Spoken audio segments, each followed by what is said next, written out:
هەفسەرۆکا کۆنگرەیە نەتەویە کوردستان کەنێکی زەینەب موراد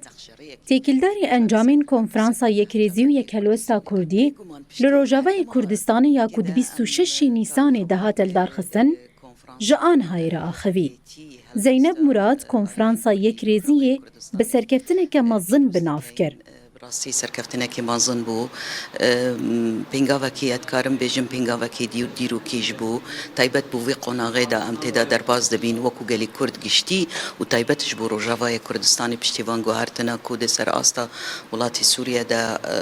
چێ بوو. Zeyneb Murad dazanîn ku li darxistina konferansê wê bandorê li her sê beşên din ên Kurdistanê jî bike. Ev babet ev mesele konferans û ev yekrêzî wê bandora xwe ser sê aliyê dinê Kurdistanê jî diket çunku em dizanîn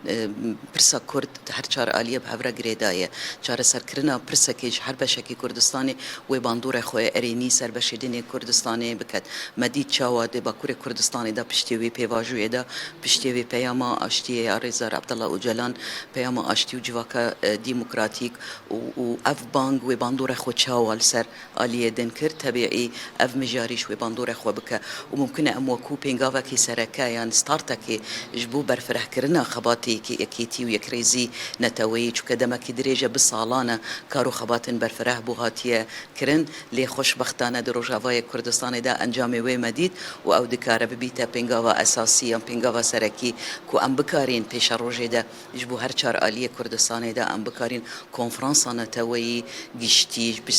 دركبين باستراتيجية كي بنخشرية كي جبو چاره سركرنا برسا كرد هرچار آلية كردستان دا. هەفسەرۆکا کەنێکی زەینەب موراد داویە ئاخافتنا خۆ گوت ku Şam neçare guh bide projeya demokratîk a Kurdan li Sûriyê. دستورك مؤقت شكرن مخابن بيك رنجي ويك آلي هات شكرن وأبنا رازبونا كي قلك مازن همنا في خد جواكا سوري بقيشتي نتني كرد حتى آلي دنيش نرازبونا كي مازن نشاندان وحتى جواكا نيف دولتي كو ببالداري روشا سوريا دشوبينا نرازينا دفي روشا دا لوما سوري ريفابريا سوري مجبورة قداريا وان دنگا بكات قداريا وان هلويستا بكات وقداري تايبت هلويستا كرد بكات شوكا كرد روجا إيرو دا فاکتەرێکی گەرانتورێکی ji bo misûgerkirina serkeftina vî pêvajiyê de ev guhertinê mazin ku di astê Sûriyê de derkeve çuka Kurd xwedî tecrübe ye xwedî ezmûn e xwedî projeyê çareserî ye û em dibînîn ev proje çareserî ku cem Kurda heye ku bibîne sedemekî ku tevahî gel û pêkhateyên din ji xwe me vegirêdin û hevre em bikarîn vî xebatê de heta roja îro bigeyînin tebîî ev